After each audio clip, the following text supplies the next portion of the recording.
So, good afternoon, one and all. I Aarti Singh, welcome you all in a dialogue series organized by ISF College of Pharmacy, Moga, Punjab, under the aegis of IQAC IIC uh, at the ISF College of Pharmacy, Moga. And on this occasion, we have with us our director, Professor Dr. G.D. Gupta, and our speaker of the day, Dr. Sandeep Kumar Kyale, who is currently working as a drug control officer and medical device officer in Rajasthan. He is also the joint secretary of Drug Controller Officer India Welfare Association, Rajasthan chapter. He did his B Pharm from Maharishi Dyanand University, Rohtak, Haryana, and M Pharm from Naipur Mohali, PhD from Naipur Mohali also. And his academic achievements are uh, s- uh, he qualified GATE, he also qualified GPAT 3 times. He also qualified NET JRF, DBT JRF, and many of the research article he has published in international and national review.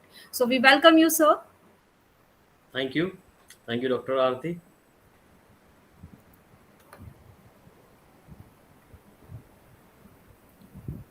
Shall I start? Yes, Yes, sir. yes, please. So before to you give the presentation, I know come to first of all I welcome from core of my heart Dr. Sandeep Kumarji, and I met him in the first time in the quota, and I feel that he is very down to earth and also very dedicated toward the profession. So I feel that today lecture it will be the wonderful to each and everyone. And I also request you, Dr. Sandeep ji, please also either in your lecture or not, you can specify that after the D farm, how they can be open the store and everything like that. So you can slightly focus for the scope of the D farm and B farm student, so that those person connect with this you can say YouTube channel, they can come to know that and they can reduce their confusion, because state to state lot of confusion and stress with the students. So again, I welcome you from core of my heart from the ISF Dialogue Series as well as the ISF College of Pharmacy. I also welcome all the audience available on the online platform. So thank you very much, Dr. Sandeep ji, for accepting our invitation and give your very precious time even on the Sunday. So thank you very much. Please. Thank you, sir. Thank you, Dr. G.D. Gupta. Although I'm not much efficient as like of you, but I will try my level best. And at the same time, I would like to say thank you to Dr. Aarti for giving me the invitation. So the presentation of my talk will be regulations of allopathic drugs in India. As Dr. J.D. Gupta said just a few minutes back, I think this is the slide. This is going to be very important for each and every pharma student, whether he is in diploma or whether he is in B form or M form, whatever the thing is. Most of the people generally, because I want to deliver the contents of the slides, so I will use both language. D form के students भी हैं. Generally ऐसा myth है कि जिसका medical science में selection नहीं होता वो फार्मेसी करता है, ठीक है, बट लेकिन ये जो स्लाइड है स्पेशली उन लोगों को मोटिवेट करने के लिए बनाई गई है जो कि फार्मेसी में है और अपना प्रोफेशन फार्मेसी में बनाना चाहते हैं। हम सब जानते हैं कि मेडिकल डीएनए के दो स्टैंड्स होते हैं, उसी तरह साइंस के, रिसर्च के, मेडिकल हेल्थ रिसर्च के ये डीएनए की तरह होता है, जिसमें मेडिकल साइंस और फार्मास्यूटिकल साइंस दोनों आपस में कॉम्प्लीमेंट्री होते हैं। एक के बगैर दूसरा एग्जिस्ट नहीं कर सकता। मेडिकल है तो फार्मासिस्ट भी चाहिए, फार्मासिस्ट है तो डॉक्टर्स भी चाहिए। और all the main motto is that the patient that is the pairing the base pair here should get benefited. So be enthusiastic, be energetic, and enjoy the pharmaceutical science in which you have taken the admission. Although generally ये slide में अपनी Mrs को दिखाता हूँ तो हम दोनों में झगड़ा होता है कि वो शी इज़ MBBS MD, तो वो ये कहती है कि मेडिकल वाले ज़्यादा अच्छे हैं, मैं कहता हूँ फार्मास्यूटिकल वाले ज़्यादा अच्छे हैं। हालांकि उस दिन मुझे रात को ऊपर सोना पड़ता है स्टडी रूम में but the fact is that कि हम भी इक्विवेलेंट हैं, हम भी इंजॉय करते हैं फार्मास्यूटिकल साइंस को। It is not about the thing is not about that who is better, The fact is, we all together. The message is we all together, whether this is of pharmaceutical science or this is of medical science. Ultimate goal of our profession is that the patient who is suffering from the disease must get benefited. Now, being as drug control officer or the drug regulatory authorities, we have certain objectives. The first objective is that the right drug, सही दवा सही cost per सही समय पर सही patient को मिलनी चाहिए. यही एक ऑब्जेक्टिव रेगुलेटरी बॉडी का होता है. सही दवा का मतलब ये है कि वो अडल्टेटेड, मिस ब्रांडेड, मिस और सुपीरियस ना हो. राइट कॉस्ट मतलब इतनी भी ज़्यादा कॉस्ट उसकी ना हो कि गरीब लोगों उसको अवेल ना कर सकें. राइट टाइम, सभी जब भी ज़रूरत हो. एक लिस्ट होती है एसेंशियल मेडिसिन की, वो ऑलमोस्ट हर फार्मेसी पे अवेलेबल होती है. हम कराते भी हैं कि एटलीस्ट ये जो एसेंशियल मेडिसिन हैं वो सब किसी को इमरजेंसी आ जाए तो उसको मिल जाए. And right patient, yes the patient word, this is also important कि पेशेंट जिसके लिए वो दवा बनी है उसको ही डिलीवर हो. मोस्टली जो नारकोटिक्स के सब्सटेंसेज होते हैं वो उसको लोग नशे में प्रयोग करने लग जाते हैं, तो वो पेशेंट नहीं है. They are not patient, they are addicts. तो ये गोल रहता है कि राइट ड्रग, सही दवा सही समय पर सही कॉस्ट के साथ सही पेशेंट्स को मिले. तो यही एक मेन मेजर ऑब्जेक्टिव हमारा सबका रहता है. Now as I have being as regulation allopathic drugs simply जो आप फार्माकोलॉजी में पढ़ रहे हो और द मॉडर्न सिस्टम जो ड्रग्स का है, that are allopathic drugs. Although we have Ayurvedic drugs also, Siddha, Unani and homeopathic drugs also, that is we have separate provisions for that. But for the allopathic drugs, they can be either spurious drug, they can be adulterated drug, or they can be misbranded drug. I don't know how many of you are much aware of these terms. शायद आप लोगों ने शायद book में जो हम forensic pharmacy पढ़ते हैं वो एकदम लीगल लैंग्वेज होती है, जो जनरली लोगों को या तो ये याद कर लेते हैं बट उसको समझने की थोड़ी कोशिश नहीं कर पाते. आज मेरा मेन जो एम्फेसिस रहेगा कि एग्जैक्टली ये है क्या, क्योंकि आप सब लोग फार्मेसी से जुड़े हुए हो, तो आपको सबसे पहले व्हाट इज ए ड्रग आना जरूरी है कि ड्रग क्या है. Without drug knowledge of a drug, the definition of a drug, I don't think so you will be a complete pharmacist. So this is one slide. I don't know how many of you can identify कि इनमें से कौन सी drug है या कौन सी drug है भी या नहीं. Is blood is a drug, is cardiac stent is a drug, BP apparatus is a drug, oxygen cylinders, अभी कोरोना है ऑक्सीजन की जरूरत पड़ी, क्या वो ड्रग है. You know, Preganeuse is a drug, or the bandage is a drug, or these syringes are a drug. I don't know how many of you are much aware. So the present is that you must, every pharmacist must know what is actually a drug is. अगर आपको drug की definition पता है तो I will say you are a complete pharmacist. चाहे आप D form हो या बी फॉर्म हो, मुझे नहीं पता इनमें से आप लोग किसको ड्रग बताएंगे और किसको ड्रग नहीं बताएंगे. I will make it very clear कि ये इनफैक्ट्स सिर्फ प्रेगान्यूज को छोड़ के बाकी सारी ड्रग्स हैं. ये फैक्ट है. वो क्यों है, let's go to the definition of a drug. ये आपने फॉरेंसिक फार्मेसी में पढ़ी होगी. इसका जो सेंटेंस जो पहला स्टार्ट होता है, all medicine, simply say that all medicine mean to say anything that have some therapeutic activity, जिसका कोई फार्माकोलॉजिकल रिस्पॉन्स आए. सो वो तो हो गई मेडिसिन. यूज्ड फॉर इंटरनल और external use for human beings. Okay, and next word is all substances. Yes, the word important here is substances, mean to say they are not pharmaceutically active. ये pharmaceutical active नहीं है लेकिन फिर भी drug की category में आते हैं. They are all drugs. For example अगर मैं पिछली स्लाइड की बात करूं, ये जो निडल है, क्या ये ड्रग है? Yes, it is a drug. हालांकि इसका कोई फार्माकोलॉजिकल एक्टिविटी नहीं है. कार्डिक स्टेंट जो है, क्या ये इसकी कोई फार्माकोलॉजिकल एक्टिविटी है? नहीं है, but it is a drug, it is a substance. It is further classified as medical devices. तो क्या ब्लड ड्रग है? Yes, blood is a drug. क्योंकि next it is going to specify intended for diagnosis, treatment, mitigation or prevention of any disease. This is sentence. ये जो चार शब्द हैं यही ड्रग की डेफिनेशन को डिफाइन करते हैं. या तो वो डायग्नोसिस में यूज होगा या ट्रीटमेंट में यूज होगा, मिटिगेशन में से काम डाउन, और prevention of any disease. So चाहे वो सब्सटेंस हो या मेडिसिन हो, they will classified as a drug. Okay, this bandages are a drug. Yes, this is a drug. क्यों? क्योंकि it is going to prevent the further infection. पट्टियां जो है वो भी एक ड्रग की क्लासिफाइड आती है. क्योंकि ये इन्फेक्शन को प्रिवेंट करती है, और यही हमारा डेफिनेशन कह रही है, डायग्नोसिस, ट्रीटमेंट, मिटिगेशन और prevention of a drug. The second clause says that all the substances, food को छोड़ के कोई भी और सब्सटेंस हो जो हम लेते हैं, अगर वो बॉडी के फंक्शन को अल्टर कर रहा है, that will be also a drug. For examples, albendazole, mebendazole, जब सब जगह आते हैं, they are going to kill the worms. They are going to, yes, they are classified as a drug.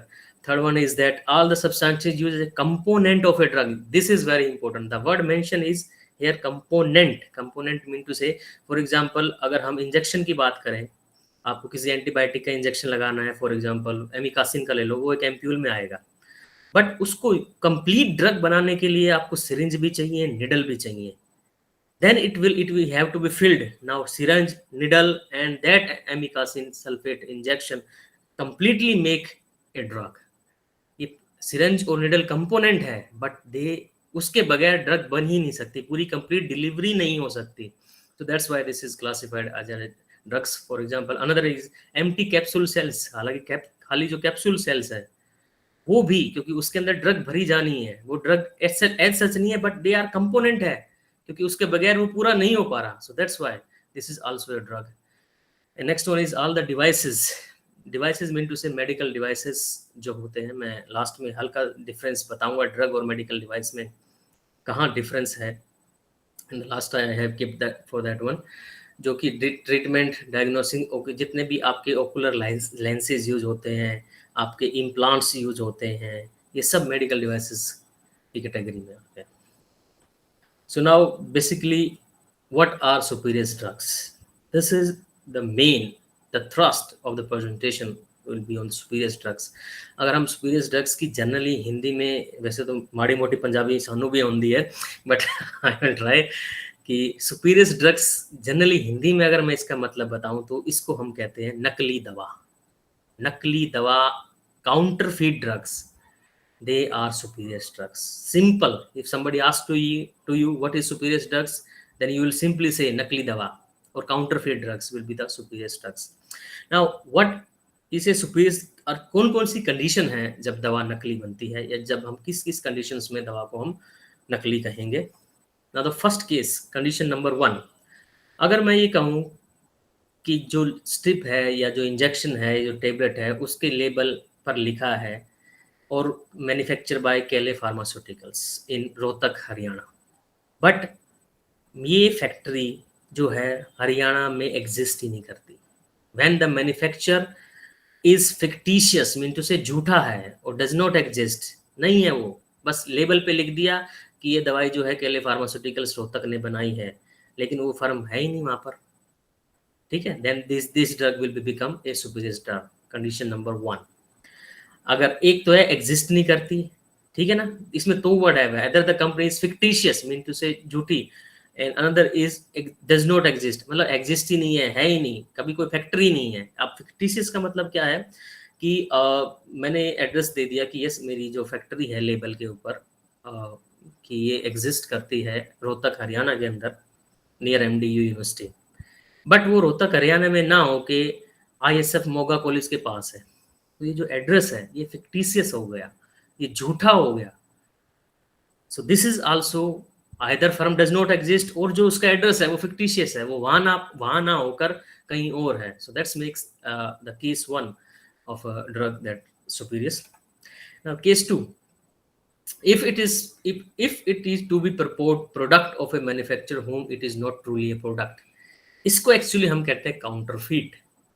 Mintu से इसका अगर मैं हिंदी में डेफिनेशन अच्छी तरह से डिफाइन करूं कि मैं एक मैन्युफैक्चरर हूं, मैंने सपोज करो पैरासीटामोल टैबलेट्स बनाई, और जो है एक कोई और कंपनी भी है, या मैं इसको उल्टा बोलता हूं कि डॉक्टर GD सर जो हैं एक बहुत अच्छे मैन्युफैक्चरर्स हैं, उनका प्रोडक्ट जो है पैरासीटामोल टैबलेट्स का है, बहुत अच्छा चलता है, बहुत बहुत बढ़िया बिक रहा है, बहुत अच्छा चल रहा है। और मैं क्या हूँ, मैं केले फार्मास्यूटिकल्स हूँ। मैंने क्या किया कि नहीं यार सर की सेल ज़्यादा हो रही है क्योंकि ये तो टैलेंटेड है, सारा मशीनरी भी अच्छी है, सब कुछ इनका अच्छा है, तो मैं इनका क्या है लेबल कॉपी कर लेता हूँ, सारा पैरासीटामोल मैं भी बनाऊंगा लेकिन लेबल इनका चिपका दूंगा। Okay, so this is the condition. अब मान लो मैं जो हूँ, मेरे साथ दो चीज़ है कि मैं सेकंड मैन्युफैक्चरर हूँ जो कि सुपीरियर ड्रग बना रहा हूँ। एक तो ये हो सकता है कि मैं उसमें दवाई नहीं डालूँ, वो तो बिल्कुल एकदम गिल्ट वाली बात हो गई कि गिल्टी मैन्युफैक्चर, ड्रग पेडलर जिसे बोलते हैं कि यस आपने सामने वाले का प्रोडक्ट चुराया तो चुराया, लेकिन उसमें दवा भी नहीं डाली, ऐसा भी नहीं होना चाहिए। और दूसरा क्या है, नहीं यार ठीक है यार, जेडी सर की रेपुटेशन है, अगर मैं दवा भी डाल दूंगा, अच्छी डाल दूंगा, तो मेरा सैंपल पास हो जाएगा, तो कोई शक नहीं करेगा। तो मतलब दो कंडीशन है, या तो मैं दवाई नहीं डाल रहा, या दवाई जितनी सब डाल रहे उतनी मैं डाल रहा हूँ। बट लेकिन मुझे क्या फायदा है, मुझे क्या है, इनकी जो ब्रांड चल रही है उस ब्रांड से मेरा प्रोडक्ट बिकेगा। लेकिन अब इसका मैन्युफैक्चरर्स को पता कैसे चलता है, कि जेडी सर को पता कैसे चलेगा कि यार कि ये जो है ये मार्केट में कालपोल टैबलेट्स, जो पैरासीटामोल टैबलेट्स है, ये नकली बन के आ रही है। क्योंकि हर एक इनका पता करने का सबसे अच्छा इसका सबसे पहले कंपनी वाले को ही पता चलता है। फॉर एग्जांपल इनकी जो फर्म है जेडी फार्मास्यूटिकल्स, वो एक महीने में एक बैच 10 लाख टैबलेट्स का बनाती है। लेकिन मैंने क्या किया, उनका बैच की पूरा कॉपी कर लिया और मैंने बनाना चालू कर दिया लेबल पे, और मैंने 10 लाख टैबलेट और बना दी। तो टोटल मार्केट में अवेलेबल कितनी होगी, 20 लाख। अब जो हर एक कंपनी के मेडिकल रिप्रेजेंटेटिव्स होते हैं वो एक सेल स्टेटमेंट देते हैं, जी टोटली इतनी जो ड्रग्स है मार्केट्स में बेची। तो अब वो स्टेटमेंट दे रहा है कि 20 लाख की, जबकि मैन्युफैक्चर ने बनाई है 10 लाख। तो ये 10 लाख एक्स्ट्रा कहाँ से आ गई, या तो वो एमआर झूठ बोल रहा है जो सेल की रिपोर्ट दे रहा है, या फिर आपका जो है ड्रग्स जो है मार्केट में सुपीरियस उसके नाम से कोई और बना रहा है। If it's purport to be the product of a manufacturer of whom it is not truly a product, okay, it means to say this condition. अच्छा, और ये पता कैसे चलेगा, क्योंकि कंपनी है, कंपनी को पैसा चाहिए, वो पैसे के लिए ही, आप कोई भी हो, हम सब पैसे के लिए रोजगार करते हैं। जब उनकी सेल स्टेटमेंट में, जब उनके अकाउंट में इतना पैसा ही नहीं आया, अगर मैं कैले फार्मास्यूटिकल चला रहा हूँ तो मैं अपना हिस्सा का पैसा उनको क्यों दूंगा। तो ये जो बिल जो है इनसे ट्रेस आउट हो जाता है कि अल्टीमेटली ये पैसा किसके अकाउंट में गया है। अगर उनके अकाउंट में जा रहा है तो मीन टू से वो जेन्युइन प्रोडक्ट है, लेकिन मेरे अकाउंट में आ रहा है, फाइनली जो प्रॉफिट जो कंपनी को हो रहा है, अगर वो मेरे पास आ रहा है तो मीन टू से यस मैं कल्प्रिट हूँ और मैं उनके नाम से सुपीरियर ड्रग्स वगैरह बना रहा हूँ। So that is the case 2 I will से। नाउ केस नंबर 3, जैसा कि मैंने स्टार्टिंग में बताया, नकली दवा। नकली दवा का अपना हिंदी में, हरियाणवी में, पंजाबी में एक है कि सौदा ही कुछ नहीं, जमा ही चुनना है। मिंटू से इसमें एक्टिव फार्मास्यूटिकल्स कॉन्स्टिट्यूएंट नील है, जीरो है ही नहीं, कुछ भी नहीं डाला उन्होंने। तो so that is a superior drug. General जो ब्रॉड है इसका, नकली दवा का हम एक मोटे टर्म्स पे ये भी कह सकते हैं कि इसमें दवा है ही नहीं, खाली डीसीपी की टैबलेट बना दी, खाली वाटर फॉर इंजेक्शन भर दिया। अभी जैसे कुछ टाइम पहले रेमडेसिविर का केस हुआ था कि रेमडेसिविर तो उन्होंने डाला नहीं, खाली वाटर फॉर इंजेक्शन करके लेबल लगा के मार्केट में लॉन्च कर दिया था। तो वो सुपीरियर ड्रग्स थी, it does not contain any part. Generally zero जो कंटेंट आता है तब हम सुपीरियर ड्रग्स बोलते हैं। फॉर एग्जांपल अगर मैं कहूँ कि मेरी टैबलेट, मैंने लेबल पे लिख दिया कि मेरी जो टैबलेट है उसमें glipizide, that is antibiotic anti diabetic drug, उसमें 5 मिलीग्राम है, लेकिन उसमें है ही नहीं, ग्लिपिजाइड ही नहीं है, तो भी वो सुपीरियस है। अगर मैं ये कहूँ कि उसमें ग्लिपिजाइड नहीं होके उसमें 5 मिलीग्राम पायोग्लिटाजोन डाल दिया, तो वो भी सुपीरियस ही है। आप बच नहीं सकते, क्योंकि जो आपने क्लेम किया है वो उसमें है नहीं, और दूसरा प्रोडक्ट उसमें है, वो तो सुपीरियस भी होगी और अडल्ट्रेटेड भी होगी, क्योंकि हर एक ड्रग की क्या है, एक डोज होती है।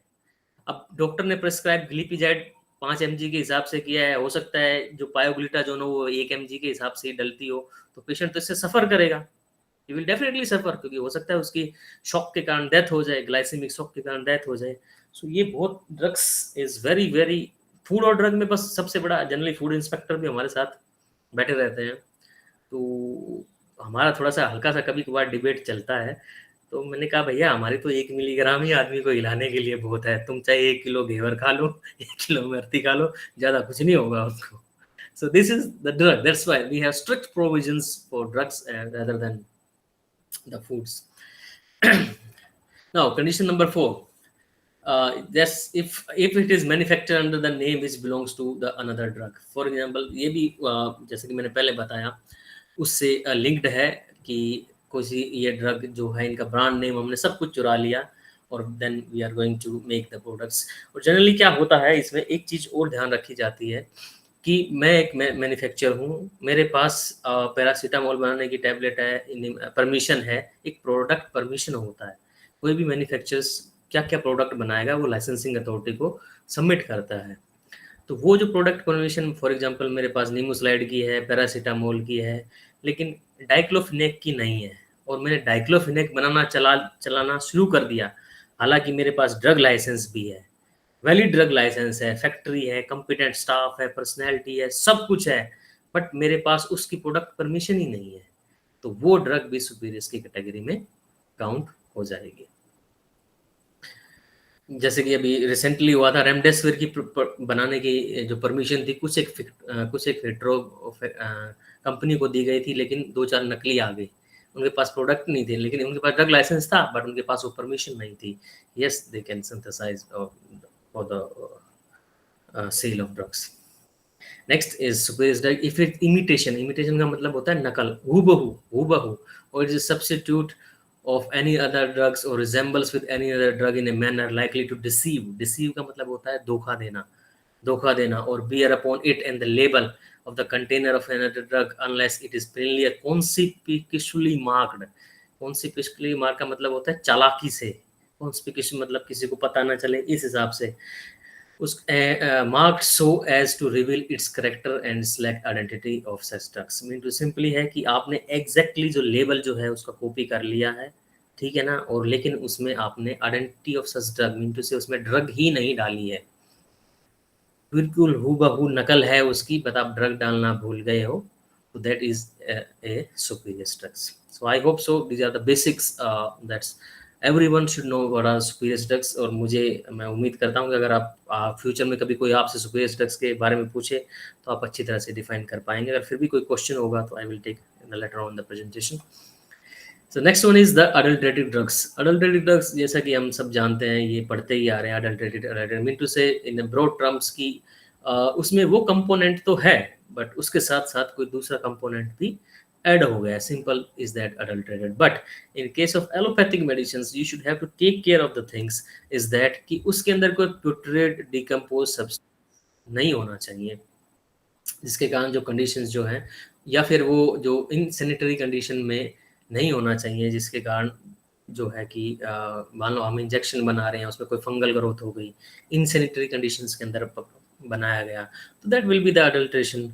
और जो कोई ही है, कोई ड्यूरिंग प्रोडक्ट बनाते वक्त कोई भी प्यूट्रेड पार्ट, जैसे कि आप सब लोगों को कई बार क्या है थे, कुछ किसी प्रोडक्ट्स में बाल नज़र आ जाता है, या कोई इंसेक्ट नज़र आ गया आपको, आपने कोई प्रोडक्ट बनाया इनों का, मान लो आप लोगों ने कुछ प्रोडक्ट बनाया, सिरप बनाया, उसके अंदर इंसेक्ट आ गया, मक्खी घुस गई, तो वो भी एक अडल्ट्रेटेड की तरह काउंट हो गई, ठीक है। या फिर इसका कोई जो कंटेनर है, कंटेनर का कोई भी जिसमें वो रखा गया है, बोतल है या स्ट्रिप है, ऐसा कोई भी केमिकल लीच आउट ना करे जो कि डेंजरस हो, और it will be injurious to health.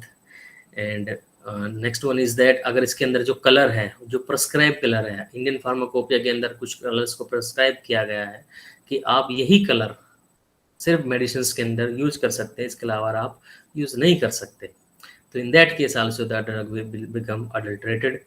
And if it is been mixed with so as to reduce its quality or strength, जैसे कि मैंने बताया वो तो है, लेकिन उसके साथ साथ कोई और सब्सटेंस भी आप लोगों ने उसके अंदर मिला दिया है, तो वो एक अडल्ट्रेटेड ड्रग होगी। लेकिन ये जो अडल्ट्रेटेड ड्रग का कॉन्सेप्ट है, बेसिकली ये क्या है कि ये प्रूवन होना चाहिए कि it is going to cause injurious to health, ठीक है। मान लो कंडीशन अपनी ये है कि हमने लिख दिया कि पैरासीटामोल 500 मिलीग्राम है, अब 500 मिलीग्राम ना होके उसके अंदर 350 मिलीग्राम आया, तो इसका मतलब ये नहीं है कि वो एग्जैक्टली अडल्ट्रेटेड है, तो 150 मिलीग्राम कुछ और है, कुछ और मिनटों से वो डायलेंट भी हो सकता है, आपका डीसीपी भी हो सकता है, आपका स्टार्च भी हो सकता है, कोई भी हो सकता है, बट वो अडल्ट्रेटेड तभी कहलाएगा जब इसके अंदर जो कंपोनेंट जो डाला गया है वो इंजूरियस टू हेल्थ हो। अगर वो इंजूरियस टू हेल्थ नहीं होगा तो हम उसको अडल्ट्रेटेड नहीं कहेंगे। और ये जनरली गवर्नमेंट एनालिस्ट की जो रिपोर्ट आती है उसमें लिखा आता है कि इसमें एग्जैक्टली है क्या, ये तो है, बट इसके अलावा जो सेकंड कंपोनेंट जो है वो आइडेंटिफाई हो जाता है। तो फॉर एग्जांपल मैंने अभी पिछली स्लाइड में बताया कि मेरा जो लेबल क्लेम कर रहा था वो ग्लिपिजाइड 5 mg कर रहा था, लेकिन उसके अंदर 5 mg ग्लिपिजाइड था ही नहीं, तो नील तो हो गया। नील हो गया तो एक तो सुपीरियस होगी, लेकिन अब उसके अंदर पायोग्लिटाजोन मिल गया, तो pioglitazone definitely it is going to cause है, ठीक है डायबिटीज में है, लेकिन जो डोज जो होती है सबकी अलग अलग होती है। इसमें डॉक्टर अपनी राय देता है कि यस कि इस डोज में ली गई तो yes it is going to be cause some injurious effect to the health. अब जैसे प्रीगाबलिन है, प्रीगाबलिन का जनरली क्या होता है, गाबापेंटिन के साथ सब्स्टिट्यूट आ जाता है। हमने कुछ एग्जाम्पल उठाए जिसमें वो क्लेम तो कर रहे हैं प्रीगाबलिन है इसके अंदर, लेकिन जब टेस्ट रिपोर्ट आई हमारे पास तो उसमें मिला गाबापेंटिन। तो मीन टू से गाबापेंटिन एक तो सस्ता साल्ट है, प्रीगाबलिन महंगा महंगा साल्ट है, हालांकि दोनों एंटी एपिलेप्टिक ड्रग्स है, the dose is different and some kind of difference. So in that case की वो जो सेकंड कंपोनेंट है वो आइडेंटिफाई होना चाहिए, तभी आप उसको अडल्ट्रेटेड कहोगे, और it may be should be injurious to health. So next one is misbranded drugs. ये जो मिस ब्रांडेड ड्रग्स है जनरली अगर हम ऑफेंस की बात करें तो सबसे लीस्ट ऑफेंसेस है, हालांकि नाम इसका पता नहीं बड़ा सा लगता है। जब बी फॉर्म में था तो मुझे भी लगता था कि ये मिस ब्रांडेड है यार क्या है ये, मतलब it is a least offensive thing. अगर सिंपली अगर मैं बात करूं तो अगर आपकी लेबल में कोई गड़बड़ है, मीन टू से आपका label proper as per norms नहीं है, then the drug will be misbranded drug.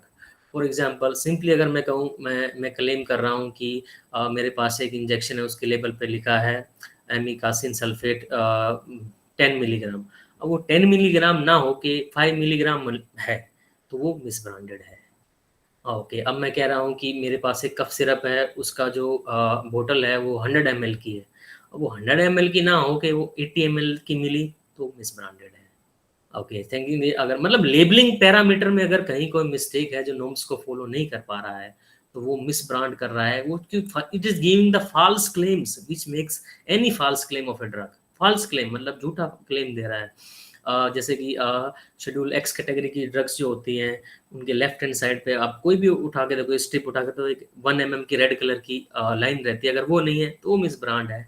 कोई एनडीपीएस की ड्रग है जैसे क्लोनाजिपाम, एल्प्रोजोलाम, और साइड में लेफ्ट हैंड साइड टॉप में NRX लिखा रहता है, अगर वो NRX नहीं लिखा हुआ तो भी वो मिस ब्रांडेड ड्रग है।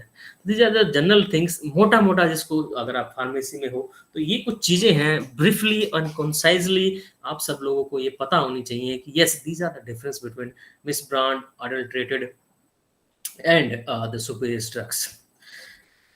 सो now we will come to, क्योंकि डायरेक्ट रेगुलेशन पॉसिबल नहीं था कि डायरेक्ट मैं इस स्लाइड पे आ जाऊं, क्योंकि मेरा रिस्पॉन्सिबिलिटी थी कि actually before but I am going to deliver is that कि स्टूडेंट्स को पता होना चाहिए एग्जैक्टली किसका रेगुलेशन कैसे किया जाता है, और ड्रग्स को अच्छी तरह से समझना जरूरी होता है।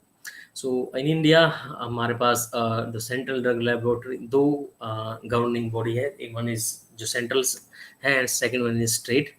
स्टेट की जो है, स्टेट में क्या है, जो कैडर जो होता है जनरली वो अलग रहता है थोड़ा सा, drug control officer, assistant drug controllers, drug commissioner and drug controllers. जो सेंट्रल है उसमें central drug standards control organisation, ये मेन है। DCGI जो है drug controller general of India, जो सेंट्रल लेवल पे जो पूरे इंडिया को मॉनिटर करता है वो DCGI होता है। देन उसके deputy drug controllers, assistant drug controllers, and then we have drug control officers. और सेंट्रल के जो हैं वो 6 जोनल ऑफिस हैं, आपके हर एक जोन वाइज है, north zone, south zone, east zone, west zone, 2 additional हैं, हैदराबाद एंड अहमदाबाद जोन। जो मेन जो सेंट्रल गवर्नमेंट जो है, जो नेशनल ड्रग अथॉरिटी है, वो बेसिकली क्या काम करती है, सबसे पहला तो मैन्युफैक्चरिंग के लाइसेंस को ग्रांट करेंगे। जितने भी किसी भी स्टेट में अगर कोई मैन्युफैक्चरिंग प्लांट है ड्रग का, तो वो सेंट्रल का ड्रग कंट्रोल ऑफिसर भी उसमें जाएगा और स्टेट का भी जाएगा, तो जो परमिशन आएगी वो डुअल रहती है इसमें। उनसे से वो उनकी नॉलेज में मैन्युफैक्चरिंग प्लांट्स के जितने भी लाइसेंस हैं बिना सेंट्रल की उसके कंसेंट के नहीं मिल सकते। सेकंड इज दैट कि प्रोडक्ट परमिशन, कि कौन प्रोडक्ट अप्रूव करना है, उसका रजिस्ट्रेशन करना है, तो ये सब उसमें आएगा। Third one is approval of new drugs and to conduct the clinical trials. जितने भी क्लिनिकल ट्रायल्स कंडक्ट कराने की परमिशन सेंट्रल ड्रग अथॉरिटी देती है। कोई नई ड्रग अप्रूव करना है, जितनी हर साल नई ड्रग्स ऐड होती रहती है, उसको अप्रूव कौन सी करती है, सेंट्रल गवर्नमेंट, सेंट्रल और national regulatory authority. Next is the grant of license for blood bank and blood products. Yes, मैंने जैसा कि मैंने बताया कि ब्लड और ब्लड प्रोडक्ट्स भी जो हैं वो एक ड्रग है। वो ड्रग कैसे हैं, क्योंकि जनरली लोग सोचते हैं कि ब्लड क्या ड्रग है। नहीं, ब्लड एक्चुअली क्या है, जब भी आपको मान लो कोई इस्चीमिया, आपको सिकल सेल एनीमिया हुआ तो उसमें हम आरबीसी देते हैं, वो ब्लड का है। Yes, this is a drug. जिसने ब्लड क्लॉटिंग फैक्टर डिसऑर्डर्स होते हैं वो सब आपके ब्लड प्लाज्मा से एंटी हीमियोफिलिक फैक्टर्स वगैरह सब वहीं से एक्सट्रैक्ट आउट करके सेंट्रीफ्यूज करके we are going to do that one. तो जब भी किसी का एक्सीडेंट हो जाता है तो उसकी जान खतरे में आ जाती है, तो total whole human blood is also used as a drug. ठीक है, किसी ड्रग को बैन करना है, किसको बैन करना है, किसको अप्रूव करना है, ये सब पावर्स जो है सेंट्रल गवर्नमेंट की होती है।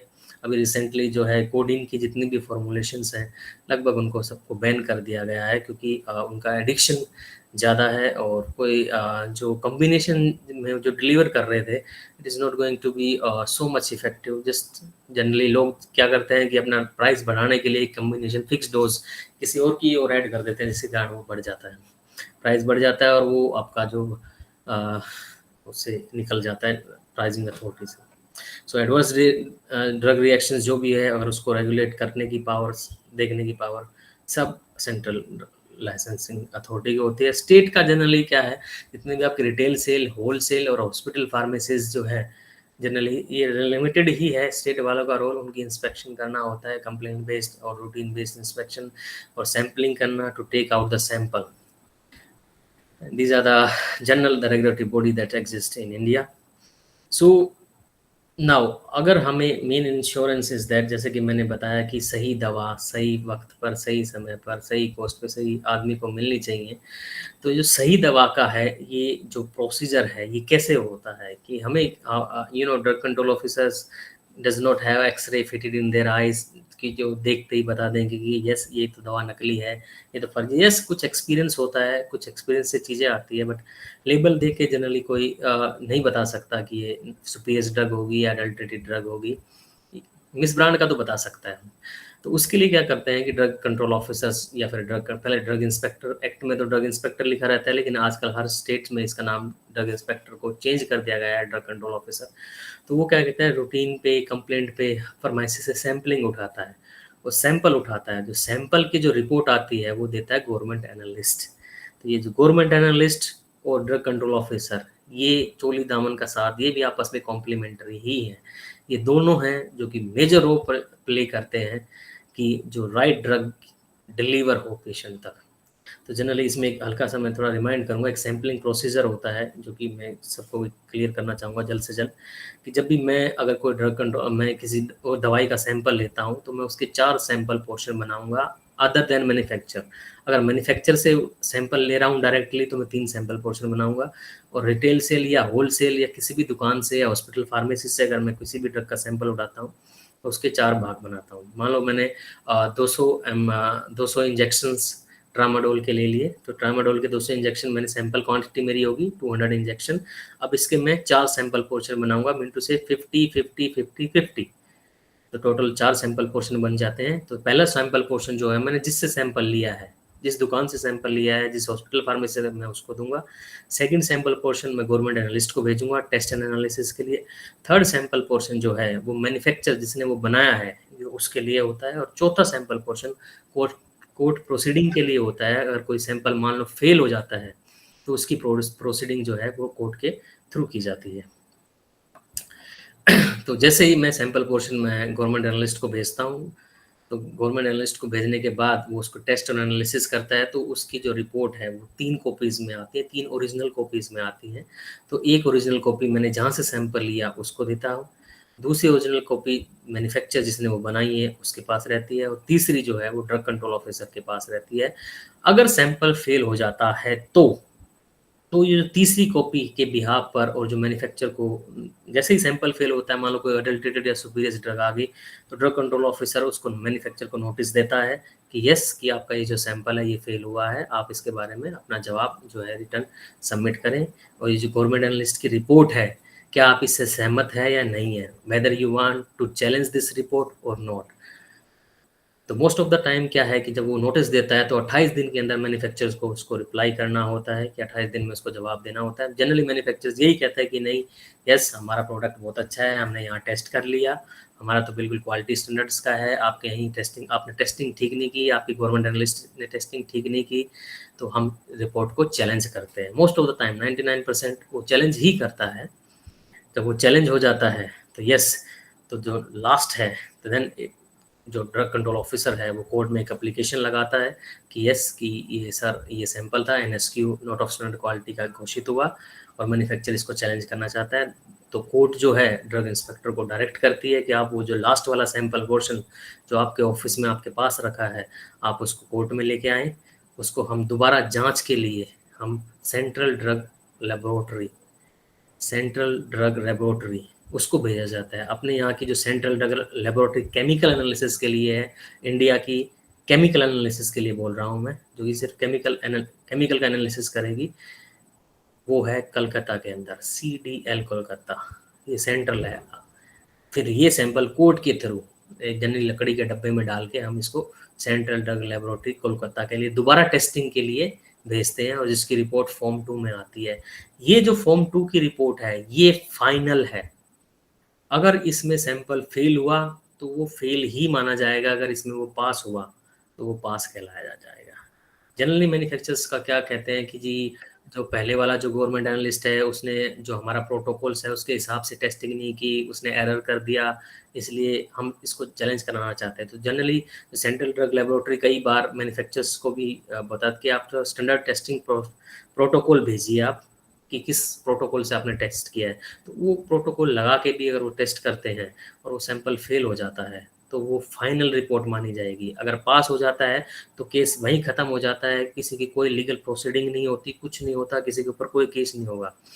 बट द फॉर्म 2 में जो फाइनल जो रिपोर्ट है ये जो है फाइनल मानी जाती है। इसमें अगर है तो यस आपको फिर आप केस करने के लिए मैन्युफैक्चरर्स के ऊपर आप केस करने के लिए तैयार हो जाइए। ये जनरल सा एक नॉर्मल रूटीन सा प्रोसीजर है जिसके अंदर होता है। एंड जैसा कि मैंने बताया लास्ट में थोड़ा सा ड्रग और मेडिकल डिवाइस में कुछ डिफरेंस होता है। तो पहला डिफरेंस ये है कि ड्रग जो है it's drug mean to say something that have pharmacological activity. Yes मतलब कोई भी ये जो है इसका फार्माकोलॉजिकल रिस्पॉन्स आएगा। आपने पैरासीटामोल ली है तो यस ये वो बुखार को उतारने के काम आएगी, फीवर के काम आएगी।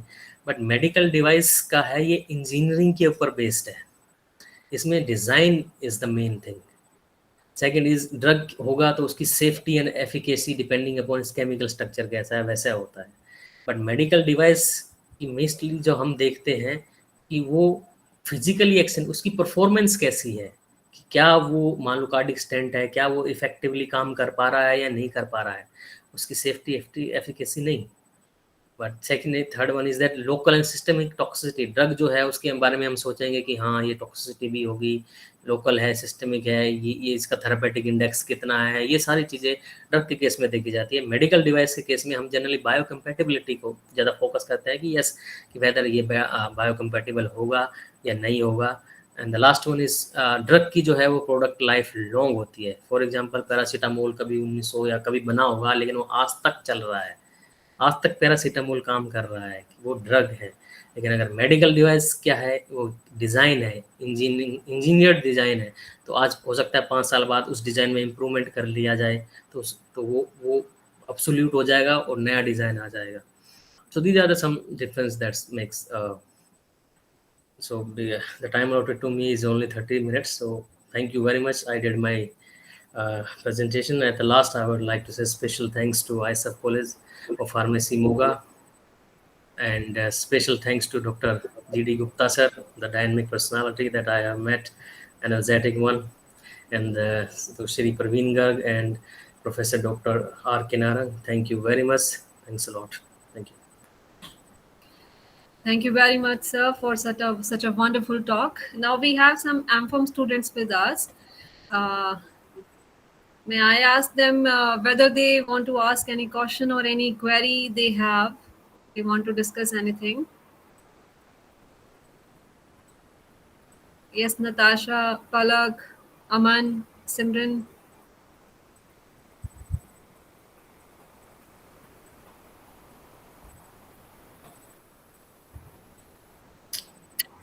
ये या तो मेरी प्रेजेंटेशन कुछ ज्यादा बोरिंग थी या ज्यादा अच्छी थी, दो ही चीज है। No, sir, it was wonderful. It was as simple, and I think it really clears the concept of the students, the basic difference between the three different kind of interpretations. And So yes, please. thank you very much, Dr. Sandeep ji. और जो आप कह रहे थे, one of the excellent presentation, and you have given each and everything in a very justified manner.